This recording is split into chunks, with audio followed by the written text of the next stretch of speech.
Salmos 135, verso 15. Salmos 135, verso 15. Diz o seguinte: os ídolos das nações não passam de prata e ouro, feitos por mãos humanas. Têm boca, mas não podem falar. Olhos, mas não podem ver. Têm ouvidos, mas não podem escutar. Nem há respiração em sua boca. Tornem-se como eles, aqueles que os fazem, e todos os que neles confiam.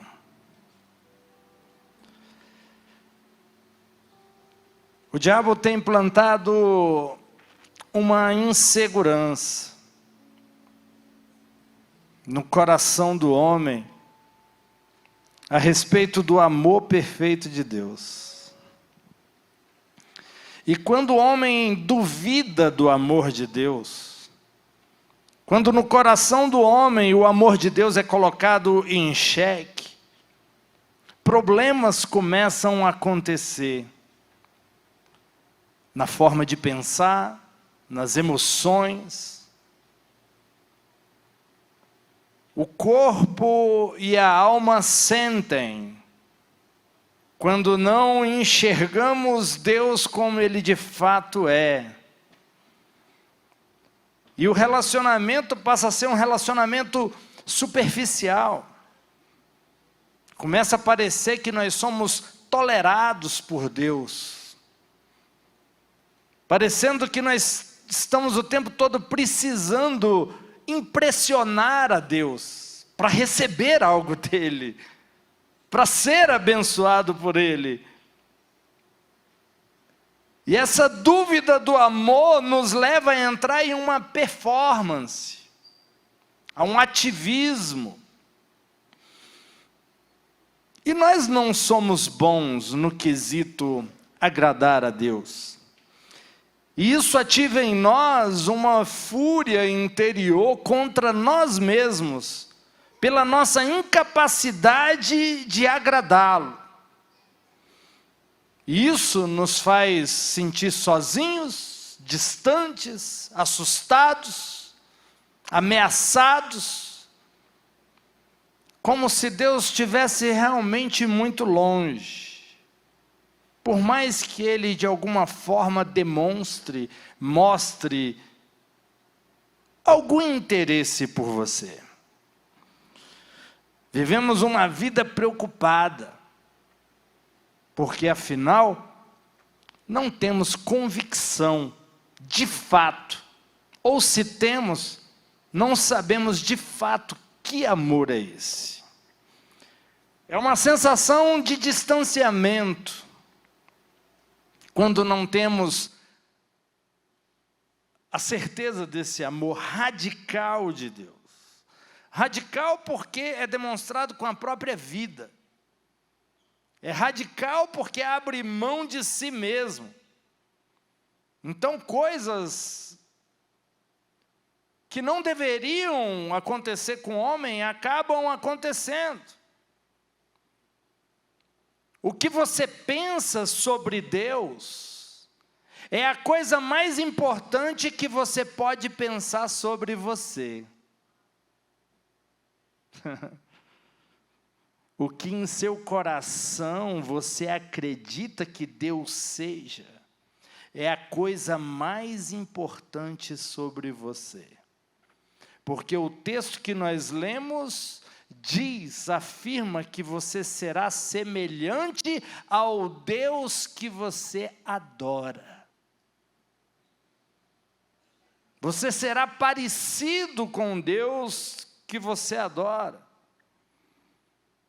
No Salmo 135 fala sobre esses ídolos. Ídolos feitos de prata, de ouro. Diz que eles têm ouvidos, mas não ouvem, olhos, mas não veem, boca, mas não falam. Agora preste atenção no que diz. E essa é a parte que eu quero chamar a sua atenção. Assim são aqueles que os adoram. Você se torna como Deus que você adora. Isso tem a ver com a imagem que você tem do Pai.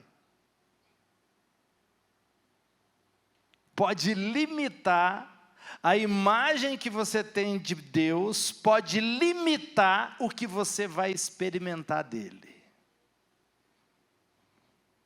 Se cura é o que você vê em Deus, então é cura que você vai ter. O que você enxergar nele vai fluir dele para você. E entenda, tudo que você precisa está nele. E à medida que a sua imagem de Deus vai ficando cada vez mais ajustada, cada vez que a imagem de Deus na sua mente, no seu coração vai ficando mais correta, ela começa a te transformar. Ela começa a transformar a sua vida, ela começa a afetar a sua vida. Se você tiver uma imagem correta de Deus, coisas corretas vão começar a acontecer na sua vida. Se você tiver a imagem certa de Deus, coisas certas vão acontecer na sua vida. A pedra angular da sua vida é a visão que você tem de Deus. Pedra angular é onde tudo vai ser construído. A pedra angular caiu ali. A pedra angular é onde tudo vai ser edificado. É onde tudo vai ser sustentado depois. Então a sua visão de Deus, a visão que você tem de Deus, é a pedra angular, para definir como vai ser sua vida, o seu relacionamento com Ele, a herança que você vai acessar, ou não. A pedra angular é a base de todo o resto. Como você acredita que Deus seja, vai definir tudo na sua vida. Vai definir como você se relaciona com Ele, vai definir como você se relaciona com os outros, vai definir como você interage com você mesmo. Tem pessoas que têm um relacionamento raso com Deus, porque a imagem de Deus que ele tem no coração é de um Deus distante.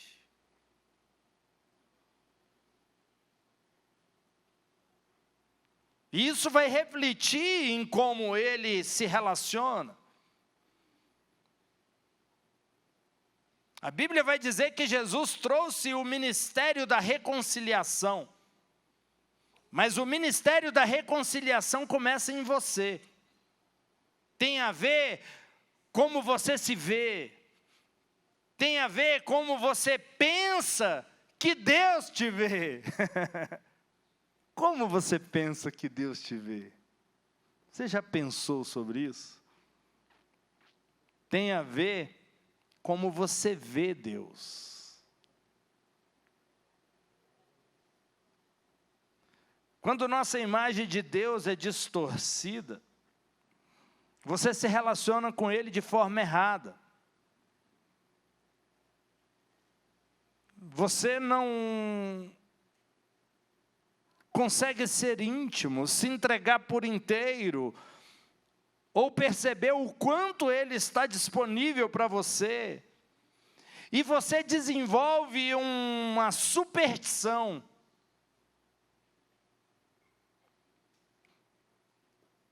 Que superstição? Se eu não fizer isso correto, as bênçãos de Deus não vai chegar na minha vida.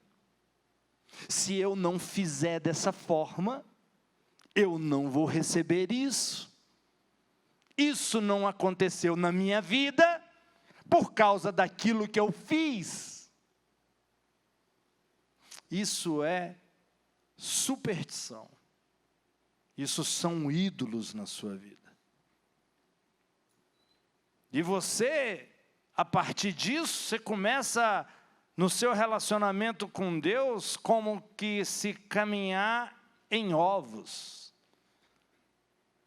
com medo de alguma coisa acontecer, do relacionamento arranhar, de você ser punido, de você não merecer algo. Você só espera receber algo se fizer o suficiente. E aí você começa a desenvolver essas coisas religiosas, essas coisas que somente religiosos possuem, que mais te afastam de Deus do que aproximam. Isso acontece quando não se tem uma imagem clara do Pai.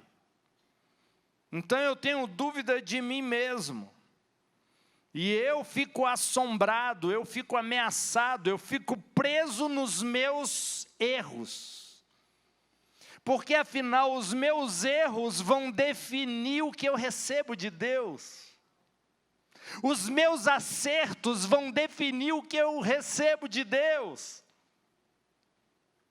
É como se a obra de Cristo na cruz não importasse. O que importa são as minhas obras. É como se o que Ele tivesse feito na cruz não vale nada. O que vale é o que eu faço. Porque afinal eu serei abençoado ou não pelo que eu faço no dia a dia.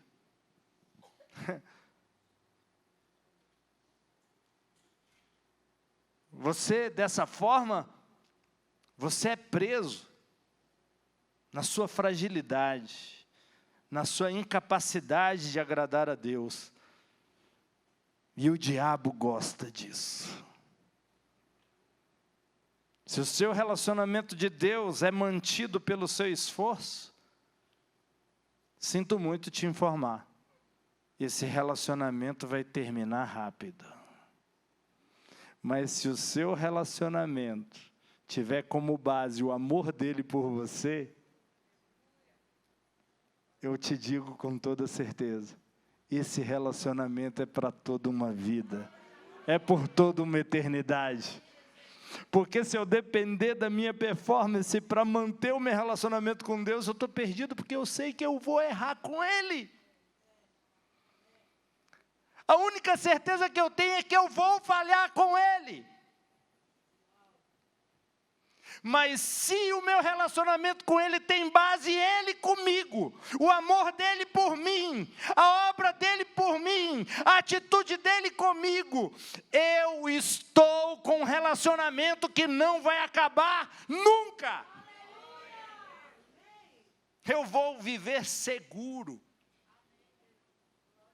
Eu vou viver bem, em paz. Eu não vou ficar pensando, olha, e se eu errar? E o Espírito Santo vai sair de mim, vai me deixar. Não seja dominado pelos seus erros. Naquele dia, eu bebi. Naquele dia, eu vi pornografia. E logo eu fico preso nisso. Você fica assombrado por isso. E essas coisas te prendem. Porque você não consegue ver Deus como é. E se você não vê Deus como Ele é, você não vê quem você é de fato em Cristo. Porque uma coisa depende da outra. Saber quem é Cristo revela quem é você. Se você não sabe quem é Deus, quem é Cristo, logo você não sabe quem é você e você vai ser escravo do pecado. Você vai estar preso nos seus hormônios.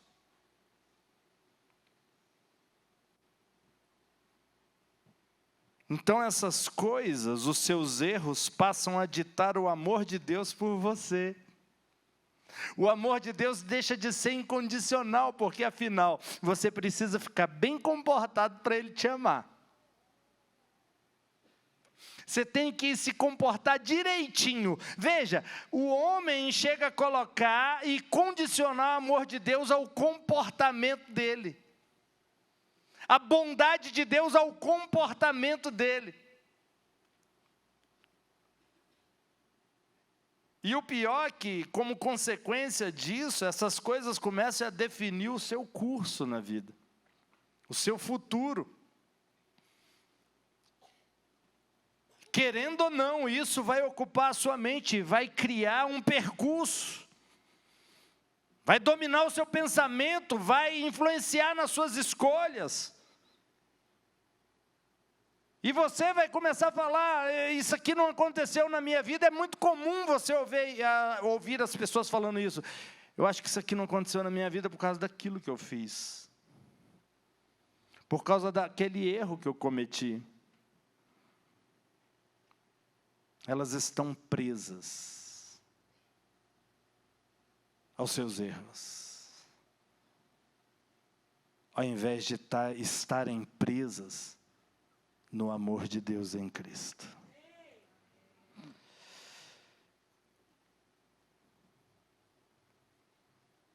Você começa a ter baixa autoestima, você começa a esperar o pior.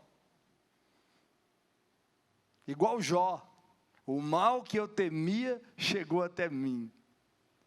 Jó ficava 24 anos, essa era a fé de Jó, tá? Ele ficava 24 horas pensando, meus filhos vão morrer, eu vou perder todo o meu dinheiro, eu vou ficar leproso. O mal que eu temia, saiu da boca dele, o mal que chegou até mim, eu ficava pensando nele 24 horas por dia. A autoestima vai lá embaixo. Você acha que não será bom o suficiente para Deus. Com isso, seu relacionamento com Deus se torna inseguro, se torna raso, nunca é profundo. E você não consegue receber tudo dele, afinal, você criou um bloqueio. Mas isso tudo é uma mentira. Você é como um bebê nos braços da mãe sendo amamentado, onde a necessidade está sendo suprida, onde o amor e o carinho está te envolvendo nos braços. E ao terminar de saciar toda a sua fome, toda a sua sede, você está em um lugar seguro onde ninguém pode te tocar. Enquanto a mãe está te entregando tudo que ela tem, ela está te olhando e te amando. Assim é Deus com você. Deus é exatamente assim com você. Ele quer te suprir, Ele quer te alimentar, Ele quer te entregar. Enquanto Ele te entrega, Ele te ama. Mas temos dificuldades de enxergar Deus como uma mãe que amamenta, uma mãe que abraça, uma mãe que cuida, uma mãe que envolve, porque não temos a visão correta, não temos a imagem correta de Deus. A maioria tem uma imagem de Deus muito séria. Deus é como aquele pai que brinca, que senta no chão, que joga futebol na sala e faz da porta o gol. E quando sai gol, grita, corre, abraça, dá um tapinha na mão. Não, as pessoas acham que Deus é aquela coisa ranzinza, aquele velho que está sentado no trono sério, com a cara fechada e com um raio na mão falando, erra. Erra que eu te acerto. E vai arder no lago de fogo e enxofre. Não, Deus é alegre. Deus é um pai amoroso, com um amor que a sua mente é incapaz de entender a grandeza desse amor. Porque ninguém nesse planeta, durante toda a sua vida, te amou como Deus te ama, e ninguém vai te amar como Deus te ama. No padrão do amor de Deus, somente o amor dele. Ele usa exemplo do amor da mãe, porque é o que o seu cérebro tem como referência de maior amor. Mas não está limitado ao amor da mãe. Por isso que ele diz, ainda que uma mãe que amamenta seja capaz, eu todavia não serei capaz de deixar você. Uma mãe pode até ser, veja, vai além o amor dele. O cuidado dele vai além.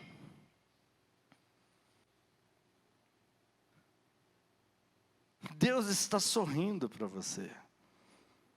Ele quer te dar aconchego. Ele não é um Deus desinteressado, Ele não é um Deus distante. Você não tem noção. 24 horas por dia Ele está te olhando. Ele está te amando. Nós precisamos confrontar em nossas mentes esse tirano cósmico que nós criamos. Essa imagem de um Deus que saiu do nosso ventre, não da Bíblia, que não é o Deus real, é um Deus feito à nossa imagem e à nossa semelhança, e aí começamos a adorar esse Deus, limitado, vingativo. Não, Deus não é nada disso. Deus não se parece com isso. Te apresentaram um Deus errado. Você desenhou e imaginou um Deus errado. Precisamos abrir mão desse Deus segundo a nossa imagem e a nossa semelhança.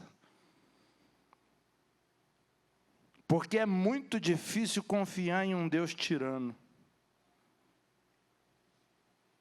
Um Deus que o seu relacionamento com Ele está em risco, o tempo todo. Se você errar, eu te abandono. Se você falhar, eu pulo fora. Já pensou se você começa a namorar com alguém, e essa pessoa está o tempo todo, se você fizer algo que eu não gosto, te dou um chute no traseiro agora. Gente, que relacionamento inseguro é esse? Que eu posso ser largado a qualquer momento, por qualquer erro. E como não tem ninguém perfeito, é certeza que essa pessoa vai me abandonar. Em algum momento. As pessoas fazem isso com Deus. Colocam Deus nessa posição. Olha, quando eu falho, é aí que eu preciso dele. Quando eu estou bem, mas quando eu caio, é a hora que eu preciso do braço do Pai me pegando e fala, meu filho, você está no processo, mas eu estou do teu lado, para segurar nas tuas mãos e levar você para o seu destino. Amém? Precisamos abrir mão desse Deus que nós inventamos, que nós criamos. Aquele Deus que a oração tem que ser mendigar. Você tem que tentar merecer. É um relacionamento difícil com um Deus desse. Então abra mão disso.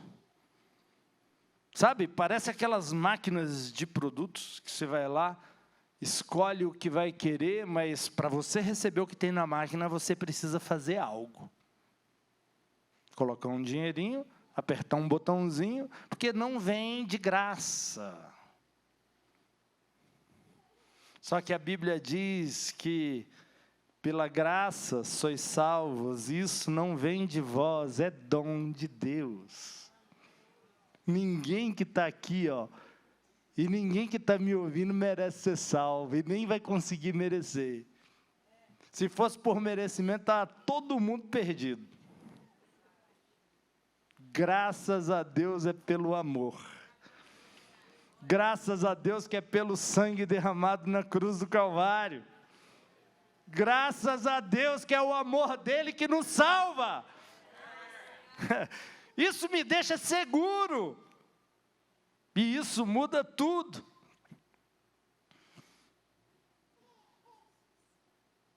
Mas algumas pessoas têm maior confiança na capacidade que elas têm de fazer coisas do que na capacidade daquilo que foi executado por Cristo na cruz do Calvário.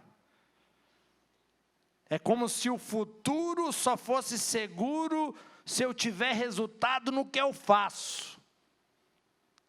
Gente, é muito comum você ver pessoas inseguras com o futuro porque ela não está tendo controle do que precisa ser feito, do que tem que ser feito. Ela tem a incapacidade de não confiar em Deus. É tipo assim, não consegue confiar. Eu tenho que fazer algo, eu tenho que ajudar. É tipo Abraão, Deus me prometeu o filho, então deixa eu dormir com a serva.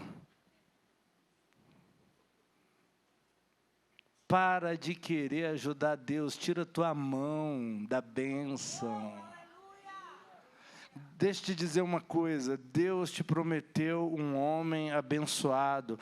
Pare de pôr sua mão de uma forma sem ser conduzida pelo Espírito Santo, senão você vai acabar beijando o cavalo do príncipe.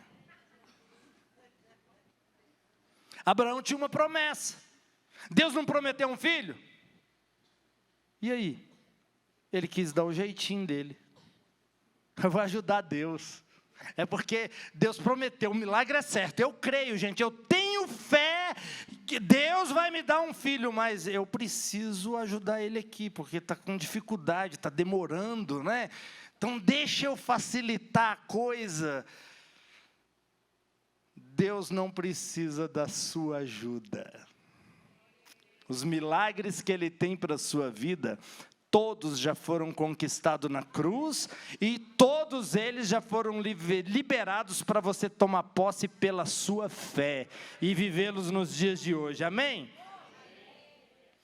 Jesus está tentando desmantelar tudo isso, essa imagem errada do Pai. O Espírito Santo quer mudar essas distorções da imagem de Deus. O Espírito Santo quer revelar Jesus, porque Jesus revela o Pai. Ele quer confrontar tudo em sua mente que não seja digno de Deus. Ele quer destruir os falsos ídolos que você tem sobre Deus. Essas estruturas que distorcem.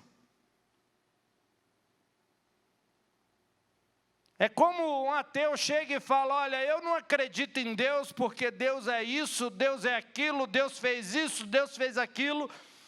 Aí eu viro e falo, eu também sou ateu com esse Deus que você vê aí. O Deus que eu creio é totalmente diferente desse que você está falando. Esse Deus aí que você descreveu, eu estou junto com você, eu também sou ateu. Em relação a esse Deus. Mas se eu te apresentar o meu Deus, e você conhecê-lo de fato, você vai deixar de ser ateu. Porque o amor dele é irrecusável. Bill Johnson diz que Jesus é a teologia perfeita. É a imagem exata do Pai. É a revelação precisa. Ele carrega todos os atributos, todo o amor, toda a bondade. A natureza de Deus foi revelada em Jesus. João 5, verso 39 vai dizer: vocês estudam cuidadosamente as Escrituras, porque pensam que nelas vocês têm a vida eterna, e são as Escrituras que testemunham a meu respeito. Jesus está dizendo: as Escrituras testemunham de mim, as Escrituras falam de mim. Não tem como conhecer a Deus. Ao longo da história da Bíblia, muita gente quis ver Deus, quis conhecer, quis ter um vislumbre de quem era Deus. E Deus mandou Jesus, a expressão exata do seu ser. Hebreus capítulo 1 vai dizer: o Filho é o resplendor da glória de Deus e a expressão exata do meu ser. Quer conhecer o Pai? Conheça Jesus. Não quer ter uma opinião errada do Pai? Observe tudo que Jesus fez. Ele é a expressão exata, Ele é a imagem exata.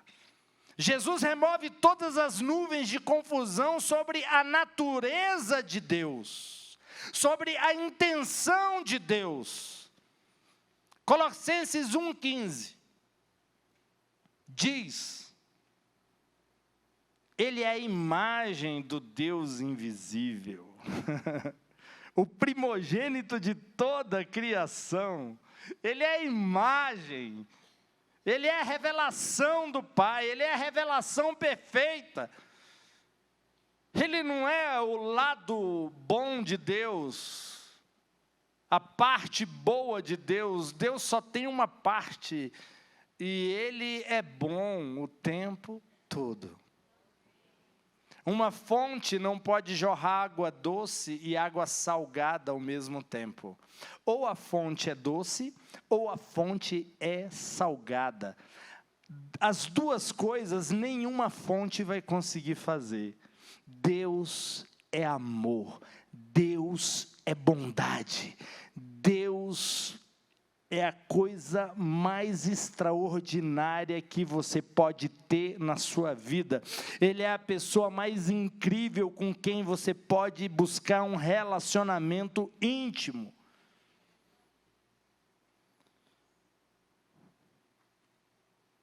Jesus é a expressão perfeita. João 1,1 vai dizer: o Verbo se tornou carne e habitou entre nós. O Verbo que estava no princípio de todas as coisas, que criou todas as coisas. João 1,18 vai dizer: ninguém jamais viu a Deus, mas o Deus unigênito que está junto do Pai o tornou conhecido.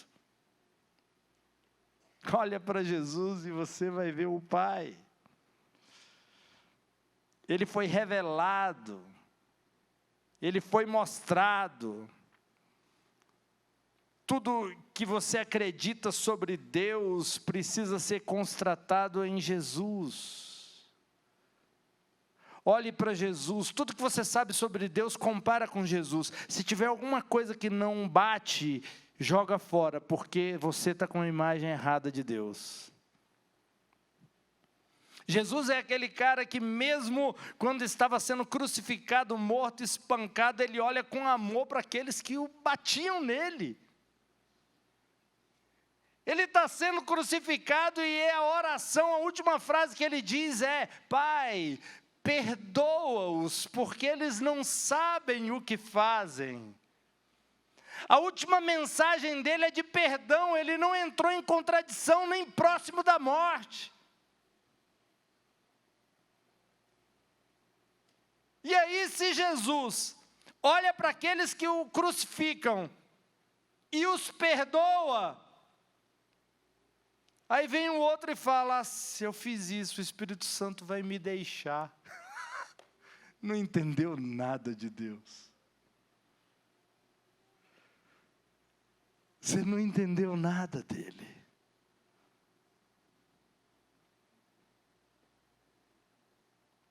Os erros maiores foram cometidos ali. E ele diz: Pai, perdoa-os. 2 Coríntios 4, verso 6 vai dizer: pois Deus que disse, das trevas resplandeça a luz, Ele mesmo brilhou em nossos corações para a iluminação do conhecimento da glória de Deus na face de Cristo. Novamente, Cristo se colocando como a expressão exata. Sabe, as pessoas às vezes pegam as cartas de Paulo e começam a ler, e ele tem uma mensagem muito diferente. E ele não tinha um livro específico, ou um devocional que falava sobre graça, e ele estudou para poder falar. Ele disse que não teve contato com nenhum outro apóstolo. Tudo que ele teve, tudo que ele recebeu do Espírito Santo. Foi revelado a ele. Não era algo que ele estava estudando e passando, era algo que ele estava conhecendo, era algo que estava sendo entregue a ele, ao vivo e a cores, em um relacionamento íntimo com o Pai Celestial. E Deus se revelou a ele, de fato, através do seu Filho Jesus. Quando Paulo viu Jesus claramente, a graça foi o resultado da sua mensagem. Ver Jesus claramente vai te levar para a graça. Vai te levar de encontro ao amor do Pai. E muitas coisas que aprendemos não fazem sentido. E o Espírito Santo vai mostrar. Eu sei que nessa noite aqui algumas crenças estão sendo confrontadas, mas faz parte, porque o Espírito Santo quer remover do seu entendimento e da sua visão em relação a Deus, tudo aquilo que distancia vocês de um relacionamento mais próximo e íntimo. Jesus é a pedra angular, é a pedra que molda toda a teologia sobre Deus. Nele está toda a expressão exata. Em João vai dizer que Deus amou o mundo de tal maneira. A cruz não fez Deus te amar. A cruz foi porque Deus te ama.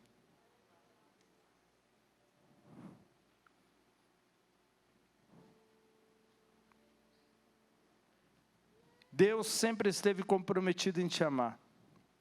Ele te amou primeiro. Ele te amou antes, e antes, quando Ele te amou, você não era uma peça boa. Você não era tão legal, não.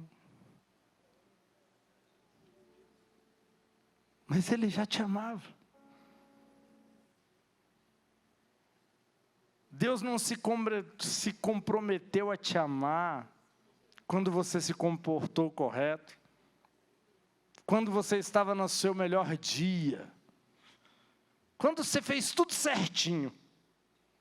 Ele se comprometeu a te amar naquele dia em que você bebeu demais, naquele dia em que você usou drogas, naquele dia em que você prostituiu, naquele dia em que você viu pornografia, naquele dia em que você roubou. Foi ali que Ele decidiu te amar, para te tirar disso, para te arrancar desse lugar. Foi ali que o amor de Deus se derramou sobre você. Porque se o homem fosse todo bonzinho, todo bonitinho, não era necessária a cruz. A cruz foi necessária porque o homem estava morto espiritualmente e precisava da vida que só Deus poderia dar. Ele se comprometeu em te amar quando você ainda estava naquele lugar. fazendo aquelas coisas.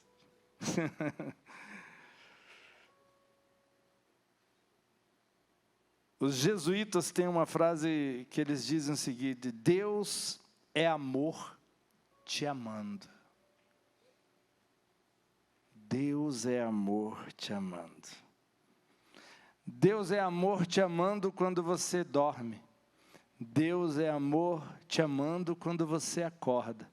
Deus é amor te amando onde quer que você esteja. Deus é amor.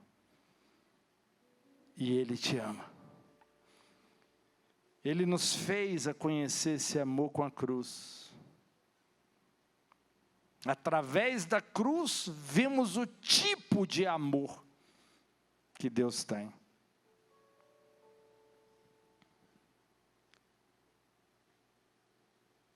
Satanás sempre procurou distorcer a imagem de Deus,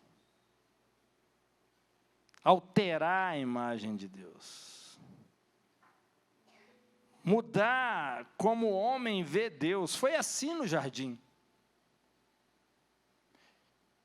Ele faz perguntas para Adão que levam a confundir Adão em relação a como ele via Deus. E Adão tanto teve a visão comprometida de Deus, que um dia ele ouve a voz de Deus e teve medo, e se esconde. Mas Deus também se revela a você e te conduz pelo caminho certo através de perguntas que te colocam para cima. Deus te chamou aqui essa noite porque Ele quer que você o conheça de forma mais profunda. E não há limites. Eu sei que tem pessoas aqui que têm um relacionamento muito íntimo com Deus, mas existem águas mais profundas que você ainda não mergulhou. Existe um nível de intimidade que você ainda não experimentou. E isso só pode ser experimentado quando eu olho para Ele sem reservas, sem limites. Quando eu tenho certeza e convicção que Ele me ama com a própria vida.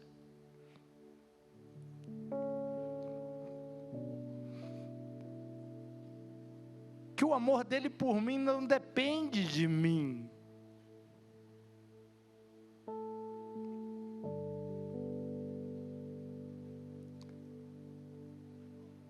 Aquela mulher pega em adultério,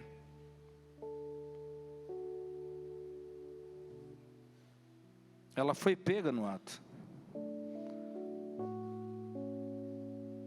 E ela foi exposta. Os acusadores, os religiosos trouxeram ela e colocaram na frente de Jesus. O objetivo deles era pegar Jesus. Mas o ponto é, ali nós conhecemos um pouquinho do Pai, com a postura de Jesus.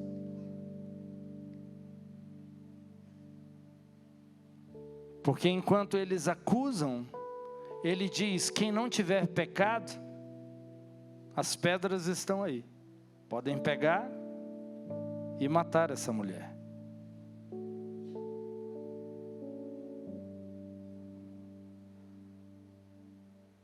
E o interessante é que aquela mulher foi levada sozinha para lá.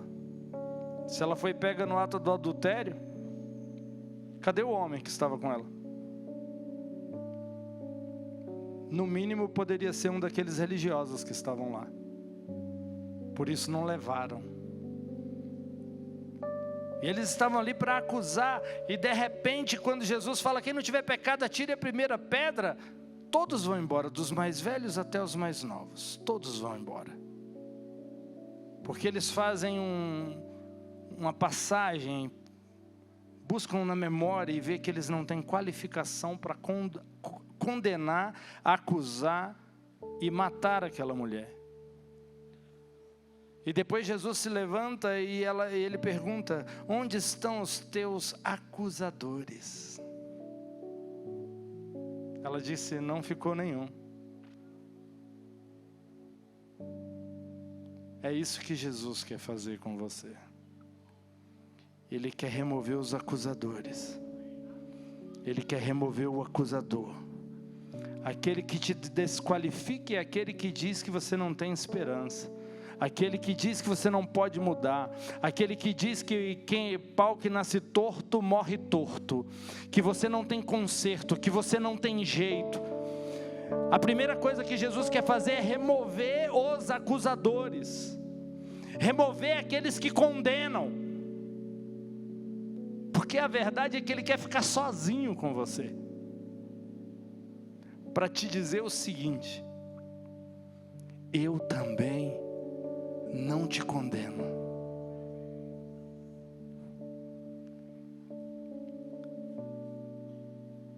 E o eu também não te condeno abre para o que viria depois. Vai e não peques mais. Aquela mulher só estaria livre de fato se ela não fosse mais escrava do pecado e não tivesse mais debaixo de condenação. Não existe santidade para quem acha que é pecador. Se você acha que é pecador, pecador peca, você vai pecar. Você é um santo lutando contra o pecado e não um pecador lutando para ser santo. A sua natureza é de santidade. Ele devolve aquela mulher, fala: olha, não há condenação sobre você, mulher. Os seus acusadores foram embora e eu, o único que poderia te condenar, não te condeno. Eu sou o autor da vida. Eu sou o único que pode pegar alguém e colocar na eternidade, ou no céu ou no inferno. E eu estou te dizendo: eu não vim para te condenar, eu vim para te resgatar, eu vim para te salvar.